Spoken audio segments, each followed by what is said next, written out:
से करीब 5000 साल पहले समुद्र के बीच बसी थी एक भव्य नगरी, जहां बड़े बड़े 9 लाख से भी ज्यादा महल थे, जिसमें हीरे और सोने के साथ ही 7 और भी कई अमूल्य रत्नों से कारीगरी की गई थी। यह शहर इतनी ज्यादा वेल प्लान थी कि आज के बड़े बड़े शहर इसके सामने फेल हैं। लेकिन फिर एक दिन अचानक यह भव्य शहर देखते ही देखते समुद्र में समा गया। अब समय में आगे आते हैं। यह बात है 1983 की। गुजरात के ओखा तट के पास अरब सागर की लहरें एक अजीब सी बेचैनी के साथ किनारे से टकरा रही थी। भारतीय पुरातत्वविदों की एक टीम गोताखोरी के उपकरणों से लैस समुद्र की सतह पर खड़ी थी। किसी को नहीं पता था कि कुछ ही क्षणों बाद वे एक ऐसा दृश्य देखने वाले हैं जो इतिहास की धारणाओं को हिला देगा। जैसे ही उन्होंने समुद्र की नीली गहराइयों में छलांग लगाई, नीचे उतरते ही रेत, चट्टानों और पत्थरों के बीच उन्हें कुछ अननेचुरल दिखाई दिया, कुछ ऐसा जो किसी समय की गवाही देता था। उनका शरीर थम गया, सांसें रुक गईं और आंखों के सामने जो दृश्य था उसने इस सवाल को जन्म दिया, क्या ये वही नगरी है जिसका जिक्र हजारों साल पुरानी किताबों में हुआ है? क्या सचमुच समुद्र की गहराइयों में एक पूरा शहर दफन है? उनके सामने जो दृश्य था उसे देखकर वे दंग रह गए। बड़ी बड़ी चट्टानें, ऊंची ऊंची दीवारें जिनमें भव्य कारीगरी की गई थी, मानो पानी के अंदर पूरा शहर बसा हो। यह कुछ और नहीं बल्कि यह थी श्री कृष्ण की डूबी हुई नगरी द्वारका। दोस्तों, बहुत पहले से ही महाभारत और रामायण जैसे दिव्य ग्रंथों को मिथ यानी कि किस्से और कहानियों की तरह बताया जाता है, और उन्हीं एक किस्से कहानियों में लिखी थी इस भव्य नगरी द्वारका के बारे में, और इसे भी बहुत समय से काल्पनिक कहानी की तरह ही बताया गया। लेकिन जब 1983 में डॉक्टर SR राव और उनकी टीम ने इस नगरी को खोज निकाला, तो इसने उन लोगों को सोचने पर मजबूर कर दिया जो इसे सिर्फ मिथ मानते थे। डॉक्टर SR राव ने डिटेल्ड आर्कियोलॉजिकल सर्वे और रिसर्च के बाद यह कंफर्म किया कि यह वही द्वारका नगरी है जिसका वर्णन महाभारत और हरिवंश पुराण में मिलता है।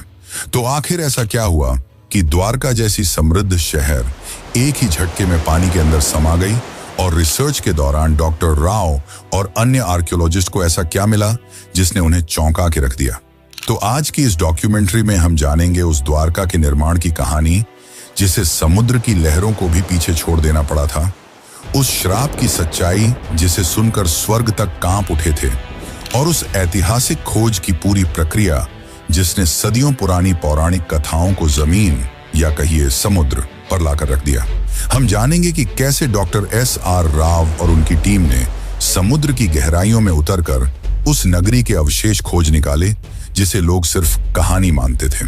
हम यह भी देखेंगे कि कैसे आधुनिक काल में वैज्ञानिकों ने समुद्री तल में हजारों साल पुरानी दीवारें, स्तंभ, लंगर और कलाकृतियां खोजी जिनकी तारीखें महाभारत युद्ध से मेल खाती हैं। तो चलिए इस रोमांचक सफर की शुरुआत करते हैं, जहां पुराण, पुरातत्व और विज्ञान मिलकर उस नगरी की कहानी सुनाएंगे जो हजारों साल पहले स्वर्णिम थी, फिर श्रापित हुई और अंत में लहरों में समा गई। लेकिन उससे पहले अगर आपको वीडियो अच्छी लग रही है तो इसे लाइक करके कमेंट में हरे कृष्णा जरूर लिखें।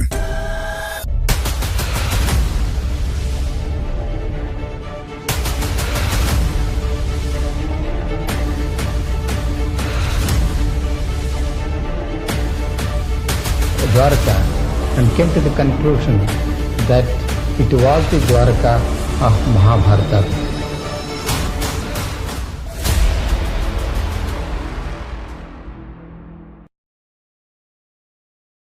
बहुत समय पहले जब मथुरा में कंस का आतंक अपनी चरम पर था, तब श्री कृष्ण ने कंस का वध कर नगरवासियों को उसके अत्याचार से मुक्त किया, जिसके बाद श्री कृष्ण मथुरा में ही बस गए। लेकिन कंस की मृत्यु से क्रोधित होकर कंस के ससुर जरासंध ने मथुरा पर लगभग 17 बार हमले किए। हालांकि इन हमलों में जीत श्री कृष्ण की ही हुई, पर बार बार इन हमलों से परेशान होकर श्री कृष्ण ने मथुरा छोड़कर चले जाना ही उचित समझा, और इस निर्णय ने उन्हें प्रेरित किया एक असाधारण नगरी के निर्माण करने का, जो थी द्वारका। श्री कृष्ण समुद्र तट पर गए और समुद्र देव से प्रार्थना की, हे वरुण देव, मुझे मेरी प्रजा के लिए शांति और सुरक्षा चाहिए। मुझे अपनी गोद से एक टुकड़ा भूमि दो जहां मैं एक नई नगरी बसाऊं। वरुण देव मुस्कुराए और उन्होंने श्री कृष्ण को समुद्र के बीच 12 योजन यानी कि लगभग 153.6 किलोमीटर भूमि दान में दी, जिसके बाद गॉड ऑफ आर्किटेक्ट यानी कि भगवान विश्वकर्मा को इस नगरी के भव्य निर्माण का कार्य सौंपा गया। अंततः उन्होंने इस भव्य नगरी का निर्माण संपन्न किया। महलों की ऊंचाई जैसे आकाश को छू रही थी, दीवारें सोने की थीं, फर्श चांदी के। नगर के चारों ओर विशाल द्वार थे, इसीलिए इस नगरी का नाम पड़ा द्वारका यानी द्वारों का नगर। हवाओं में सुगंधित फूलों की खुशबू थी, गलियों में मोर नाचते थे और बीचों बीच बना श्री कृष्ण का महल तो ऐसा प्रतीत होता था मानो स्वर्ग पृथ्वी पर उतर आया हो। नगर की सड़कों को इस तरह से बनाया गया था कि वे सीधे बंदरगाह तक पहुंचती थीं। समुद्र से व्यापार के लिए विशेष गोदियां बनाई गईं, जहां जहाज आसानी से आ जा सकें। शहर में जल आपूर्ति के लिए सिंचाई प्रणाली थी, जो उस काल में अत्यंत दुर्लभ मानी जाती थी। स्वच्छ जल के तालाब, हरे भरे बाग और सजे हुए बाजार इस नगरी को न केवल सुंदर बल्कि पूरी तरह आत्मनिर्भर बनाते थे। भागवत पुराण के अनुसार द्वारका में कुल 900 से अधिक भव्य महल थे, जो चंद्रकांत, हीरा, मणि और सोने से बने थे। श्री कृष्ण ने स्वयं उन महलों को अपने प्रियजनों के लिए बनवाया था। बलराम, रुक्मिणी, सत्यभामा, जाम्बवती और अन्य रानियों के लिए अलग अलग राजमहल। ये महल न सिर्फ वास्तुकला का चमत्कार थे, बल्कि अध्यात्म और भक्ति का प्रतीक भी। लेकिन यह अंत नहीं था। अब शुरू होने वाला है वो अध्याय जिसने द्वारका को कालातीत बना दिया। एक ऐसा नगर जिसे स्वयं भगवान ने बसाया, देवताओं ने सजाया और समय ने इतिहास में दर्ज कर दिया। लेकिन जहां निर्माण होता है, वहीं विनाश भी इंतजार करता है। द्वारका की यह स्वर्ण गाथा आगे चलकर एक ऐसे श्राप की छाया में डूबेगी जिसकी कल्पना तक किसी ने न की थी। महाभारत का युद्ध समाप्त हो चुका था। धूल में लथपथ योद्धाओं के शव, बिखरे हुए अस्त्र शस्त्र और खून से लाल धरती, कौरवों का विनाश हो चुका था। अपने पुत्रों की यह दशा देखकर गांधारी काफी क्रोधित हो गई।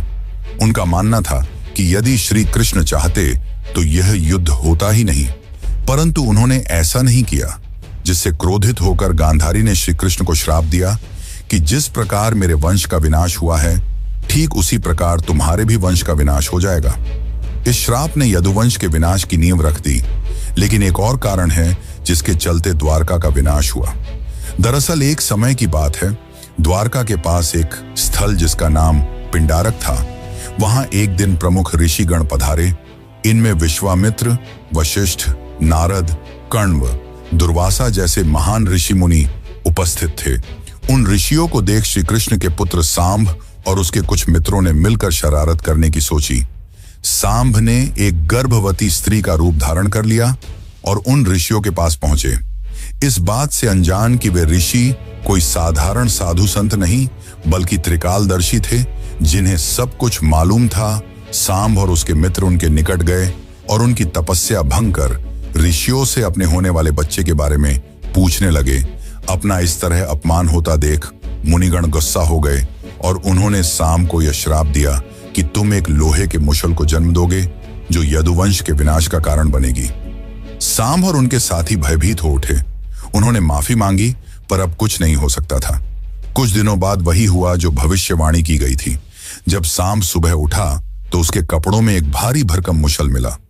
यह दृश्य देख यदुवंशी चिंतित हो उठे और जब यह बात श्री कृष्ण के नाना राजा उग्रसेन को पता चली तो उन्होंने मुशल के छोटे छोटे टुकड़े कर समुद्र में फेंकने का आदेश दिया। और जैसे ही यह टुकड़े समुद्र में फेंके गए, एक विशाल मछली ने वह टुकड़े खा लिए। कुछ समय बाद जब कुछ मछुआरों ने उस मछली को पकड़ा और जब उसे काटा गया तो उसके पेट से लोहे के टुकड़े निकले। उन मछुआरों ने वह टुकड़े एक जरा नामक शिकारी को बेच दिए। अब वह शिकारी इन टुकड़ों से अपनी तीर बना रहा था और दूसरी ओर द्वारका में स्थिति धीरे धीरे खराब होने लगी थी। गांधारी के श्राप का असर दिखाई देने लगा था। जैसे जैसे समय बीतता गया, यदुवंश के लोगों में अहंकार बढ़ता गया। भोग विलास, मदिरा और दुराचार ने धर्म और मर्यादा का स्थान ले लिया था। नैतिकता समाप्त हो चुकी थी। फिर एक दिन, जिसे आज भी प्रभास त्रिकाल के नाम से जाना जाता है, यदुवंश के वीरों ने समुद्र किनारे एक उत्सव आयोजित किया। शराब, घमंड और गाली गलौच ने मिलकर उस उत्सव को युद्ध भूमि में बदल दिया। वे आपस में ही लड़ने लगे। जिन हथियारों से उन्होंने युद्ध जीते थे, उन्हीं से वे एक दूसरे को मारने लगे। श्री कृष्ण समझ चुके थे कि अब विनाश निकट है, जिसके पश्चात वे वन की ओर चल पड़े और वहां एक वृक्ष के नीचे विश्राम करने लगे। तभी वहां वह शिकारी पहुंचा जिसने उस मुशल के टुकड़े से तीर बनाए थे। उस शिकारी ने श्री कृष्ण को हिरण समझकर उन पर तीर चला दी, और जैसे ही तीर श्री कृष्ण के पैरों में लगी, उन्होंने यह लोक त्याग दिया और उनके मृत्यु के साथ ही पूरी द्वारका नगरी पानी में समा गई। इस प्रकार द्वारका का वह वैभवशाली अध्याय समाप्त हुआ। वह नगर जिसे स्वयं भगवान ने बसाया था, जिसने एक युग देखा था, अब रह गया केवल शास्त्रों के पन्नों में और समुद्र की खामोशी में छिपी एक अमर स्मृति के रूप में। लेकिन क्या यह अंत है? क्या हुआ श्री कृष्ण के मृत्यु के पश्चात, और क्यों श्री कृष्ण आज भी जिंदा हैं? अर्जुन ने क्या भूमिका निभाई? ये सब जानने से पहले हम यह जान लेते हैं कि आज के समय में कहानी कही जाने वाली द्वारका नगरी को कैसे खोज निकाला गया, और क्या सच में यह वही द्वारका नगरी है जो श्री कृष्ण ने बनवाई थी? तो चलिए अब जानते हैं इसका असली इतिहास और रहस्य। लेकिन उससे पहले, अगर आपको यह वीडियो ज्ञानपूर्वक लग रही है तो इसे अपने दोस्तों, रिश्तेदारों और अन्य भक्तों को जरूर शेयर करें। बहुत लंबे समय तक द्वारका को सिर्फ एक पौराणिक नगरी माना जाता था। श्रीमद् भागवत पुराण, विष्णु पुराण, हरिवंश पुराण और महाभारत में इसके भव्य विवरण तो थे, लेकिन भौगोलिक रूप से यह कहां थी, यह रहस्य बना हुआ था। अधिकांश विद्वान मानते थे कि यह एक धार्मिक कथा बस है, कोई ऐतिहासिक सच्चाई नहीं। लेकिन यह सोच पहली बार 1930 के आसपास हिली, जब गुजरात के सौराष्ट्र इलाके में कुछ मछुआरों और गोताखोरों ने समुद्र के अंदर अजीब पत्थरों और ढांचों को देखने की बात बताई। यहां तक कि कुछ पायलटों ने, जो अरब सागर के ऊपर उड़ान भर रहे थे, बताया कि उन्होंने पानी के नीचे सीधी रेखाओं जैसी आकृतियां देखी हैं, जैसे कोई पुराना शहर हो। यहीं से उस राज की तलाश शुरू हुई जिसने एक प्राचीन कहानी को एक खोज में बदल दिया। फिर आया साल 1963, जब भारतीय पुरातत्व सर्वेक्षण विभाग यानी कि ASI ने पहली बार बेट द्वारका के पास खुदाई शुरू की। ये वही इलाका था जिसे स्थानीय लोग सदियों से भगवान श्री कृष्ण की नगरी मानते आए थे। खुदाई में वहां से कई प्राचीन बर्तन, मूर्तियां और पक्के ढांचे मिले। इससे ये तो साबित हो गया कि यह जगह काफी पुरानी है, लेकिन इससे द्वारका की असली पहचान अभी भी पूरी तरह साफ नहीं हुई थी। इसके कुछ साल बाद 1970 के दशक में एक और बड़ा सुराग मिला। जामनगर के सरकारी रिकॉर्ड में एक प्राचीन ताम्रपत्र का जिक्र था, जो करीब 6ठी शताब्दी का बताया गया। यह ताम्रपत्र सिंधदत्य नाम के राजा से जुड़ा था और उसमें साफ साफ लिखा था कि यहाँ भगवान श्री कृष्ण निवास करते थे। यह ऐसा पहला ऐतिहासिक दस्तावेज था जिसमें धर्म और इतिहास आपस में जुड़ते नजर आए। इससे इतिहासकारों को पहली बार यह लगा कि द्वारका सिर्फ एक कल्पना नहीं, बल्कि शायद एक खोया हुआ सच है। इसके बाद इस खोज को सही दिशा दी SR राव ने। वे ASI के वरिष्ठ अधिकारी थे और भारत के शुरुआती समुद्री पुरातत्वविदों में से एक माने जाते हैं। उन्हें महाभारत और पुराने ग्रंथों की बातों पर भरोसा था। उन्होंने उन विवरणों की तुलना आधुनिक समुद्री नक्शों से की और पाया कि अगर द्वारका सच में कभी बसी थी तो वह गुजरात के पश्चिमी तट पर ही रही होगी। इसी सोच से 1979 में भारत में पहली बार समुद्र के नीचे पुरातात्विक खोज की नींव रखी गई। डॉक्टर राव ने गोवा स्थित नेशनल इंस्टीट्यूट ऑफ ओशनोग्राफी यानी कि NIO की मदद ली और एक नई खोज का अभियान शुरू किया। यह काम आसान नहीं था। न तो उस दौर में भारत के पास अच्छे उपकरण थे, न ही आधुनिक तकनीक। फिर भी उन्होंने स्थानीय मछुआरों, गोताखोरों, पुरानी नावों और शुरुआती सोनार तकनीक की मदद से समुद्र के अंदर छिपे राज को ढूंढना शुरू किया। और इसी दौरान समुद्र की सतह के नीचे उन्हें कुछ ऐसे ढांचे दिखाई देने लगे जो किसी भी नजरिए से प्राकृतिक नहीं लगते थे। वहां पत्थरों की लंबी दीवारें थीं, बड़े बड़े खंभे थे और ऐसे लंगर भी मिले जो साफ बताते थे कि वहां कभी जहाज आते जाते रहे होंगे। यानी ये जगह एक पुराना बंदरगाह रहा होगा। लेकिन ये तो बस शुरुआत थी, असली खुलासे तो अभी बाकी थे। 1979 की खोज ने एक ऐसा दरवाजा खोल दिया था जिसके पीछे छुपी थी एक बहुत पुरानी, लगभग भूली हुई कहानी। अब 1980 का दशक उस कहानी को सच साबित करने की जिद बन चुका था, और इस जिद की सबसे बड़ी वजह थे doctor S.R. Rao. Doctor Rao को महाभारत और पुराणों में लिखी बातों पर पूरा भरोसा था। उन्होंने उन ग्रंथों के नक्शों और विवरणों को पढ़ा, समझा और फिर आधुनिक समुद्री मानचित्रों से मिलाया। उन्हें यकीन था कि श्री कृष्ण की वो नगरी, जिसे दुनिया ने बस एक कहानी मान लिया था, वो कहीं ना कहीं अरब सागर के नीचे आज भी मौजूद है। लेकिन उनका ये सफर बिल्कुल भी आसान नहीं था। उस समय भारत में समुद्री खुदाई यानी कि मरीन आर्कियोलॉजी एक बिल्कुल नया क्षेत्र था। न सरकार के पास इस काम के लिए पर्याप्त पैसा था, न वैज्ञानिकों को इस बात पर भरोसा कि समुद्र के नीचे कोई शहर भी हो सकता है। बहुत सारे लोग इस प्रयास को बस धार्मिक सोच का हिस्सा मानते थे। कई लोगों ने डॉक्टर राव से कहा, पौराणिक कथाओं को इतिहास से जोड़ने का क्या फायदा, लेकिन उन्होंने कभी हार नहीं मानी। डॉक्टर राव ने ASI और गोवा के नेशनल इंस्टीट्यूट ऑफ ओशनोग्राफी के साथ मिलकर एक समुद्री अभियान शुरू किया। इंडियन नेवी के गोताखोरों की भी मदद ली गई, लेकिन चुनौती सिर्फ यह नहीं थी कि लोग विश्वास नहीं कर रहे थे। असली मुश्किल थी टेक्नोलॉजी और संसाधनों की कमी। उस समय न तो सोनर जैसी आधुनिक तकनीक थी, न ही पानी के अंदर काम करने वाले रोबोट्स। डाइवर्स को अपने हाथों से समुद्र की सतह को टटोलना पड़ता था। 1980 के दशक में, यानी लगभग 40 साल पहले, समुद्र में जाकर खुदाई करना कोई आसान काम नहीं था। इसके लिए archaeologist, divers, oceanographers, underwater photographers, historians, geologist और बहुत से टेक्नीशियनों की जरूरत होती थी। इतनी बड़ी टीम को बनाना और उन्हें काम पर लगाना अपने आप में एक बड़ा काम था। फिर भी राव ने हार नहीं मानी। फंडिंग की इतनी कमी थी कि उन्होंने अपने वेतन से टीम का खाना तक खरीदा। उन्होंने सिर्फ 800 रुपये में एक्सपीडिशन शुरू किया था, और ये भी उन्हें छोटे छोटे फंड्स इकट्ठा करके मिले थे।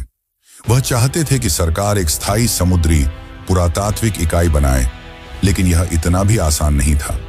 1983 से 1992 के बीच राव की टीम ने लगभग 12 बार समुद्र में जाकर खुदाई की। खोज के लिए बेट द्वारका और आसपास के इलाकों को चुना गया, और फिर एक एक कर सामने आने लगे ऐसे सबूत जिन्होंने न सिर्फ भारत को बल्कि पूरी दुनिया को चौंका दिया। गोताखोरों ने समुद्र के तल से लगभग 30 मीटर नीचे 560 मीटर लंबी पत्थरों की दीवार खोज निकाली। ये कोई प्राकृतिक बनावट नहीं थी, ये इंसानों द्वारा बनाए गए शहर की दीवार थी। उसकी बनावट वैसी ही थी जैसी महाभारत में द्वारका के वर्णन में मिलती है। फिर मिले 30 से भी ज्यादा पत्थर के खंभे, जो शायद किसी महल या भवन का हिस्सा रहे होंगे। ऐसे लंगर यानी कि एंकर्स मिले, जिनसे पता चलता था कि वहां से नौकाएं चला करती थीं। कुछ 3 छेद वाले एंकर भी मिले, जो उस समय की एडवांस नेविगेशन को दिखाते थे। इसके अलावा सील, लोहे और पीतल की वस्तुएं और मिट्टी के बर्तन भी मिले।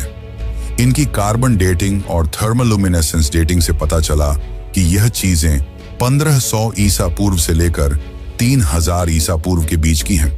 और तो और एक बर्तन तो 9000 साल पुराना निकला, जिसने वैज्ञानिकों को भी हैरान कर दिया।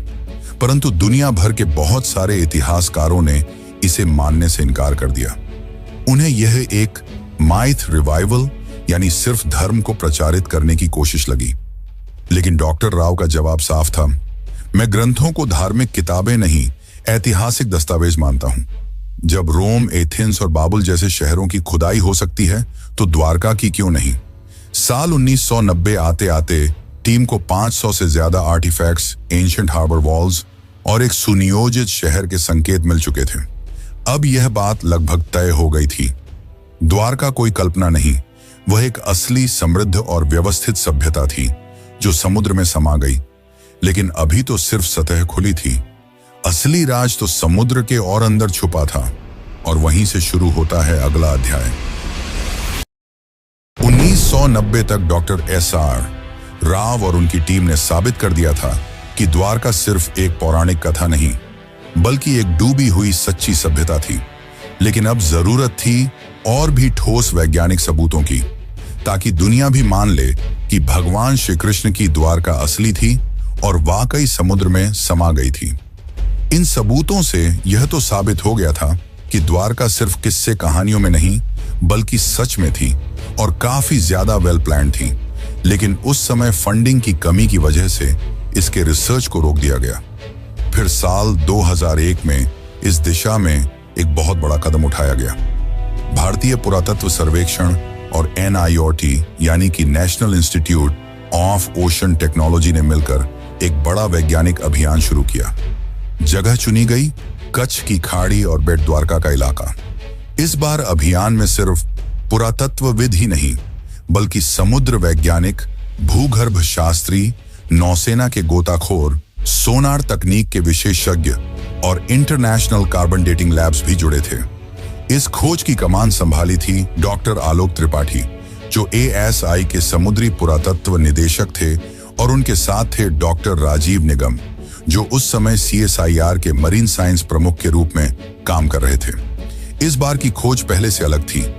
ये हाईटेक थी।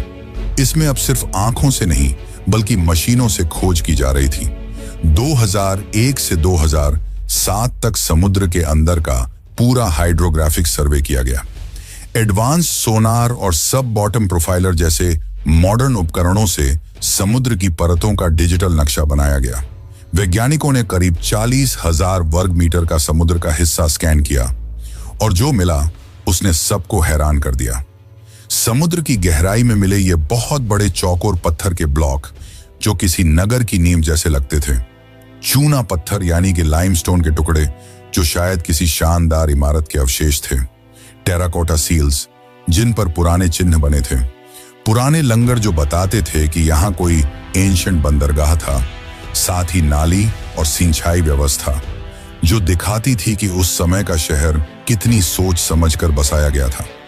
अब बारी थी सबसे बड़े टेस्ट की, कार्बन डेटिंग की। सभी आर्टिफैक्ट्स को भारत और विदेश की प्रयोगशालाओं में भेजा गया और जब नतीजे आए तो वैज्ञानिकों और इतिहासकारों को भी झटका लगा। कई चीजें करीब 9,000 साल पुरानी निकली, यानी ये तो हड़प्पा सभ्यता से भी पहले की थी। कुछ टुकड़ों की उम्र 5,000 साल तक पुरानी पाई गई, जो महाभारत और द्वापर युग से मेल खाती है।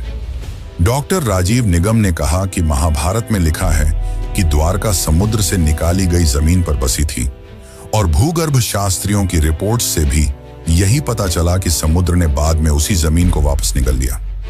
सोनर मैपिंग से यह भी पता चला कि जैसे जैसे समुद्र का स्तर बढ़ा, मंदिर और घर धीरे धीरे आगे खिसकते गए, यानी यह एक धीमा और क्रमिक डुबाव था, अचानक नहीं।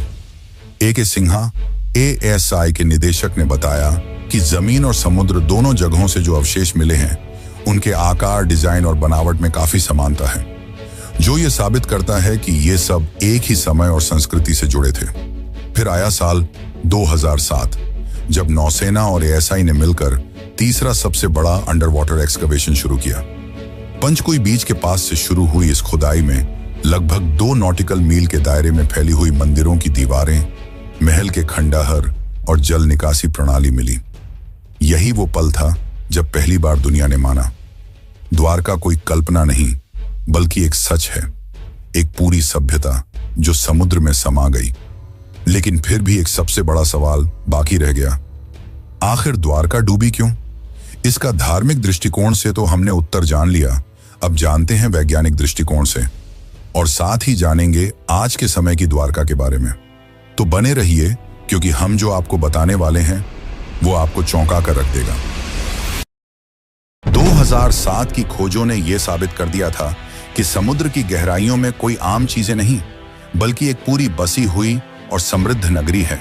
लेकिन एक सवाल अब भी रह गया था, आखिर ये नगर डूबा कैसे? क्या वाकई ये कोई श्राप था जैसा ग्रंथों में लिखा है, या फिर इसके पीछे कोई प्राकृतिक और वैज्ञानिक वजह थी? इन सवालों के जवाब ढूंढने के लिए वैज्ञानिकों ने रुख किया ओशनोग्राफी यानी कि समुद्र विज्ञान और जियोलॉजी यानी कि भूगर्भ शास्त्र की ओर। अब तक जो मिला था वो सब प्रमाण तो थे, लेकिन अब जरूरत थी समय को मापने की, ये जानने की कि जब द्वारका बसी थी तब समुद्र में ऐसा क्या हुआ जो वो सब कुछ निगल गया। इस पूरे शोध का आधार बना सी लेवल राइज थ्योरी।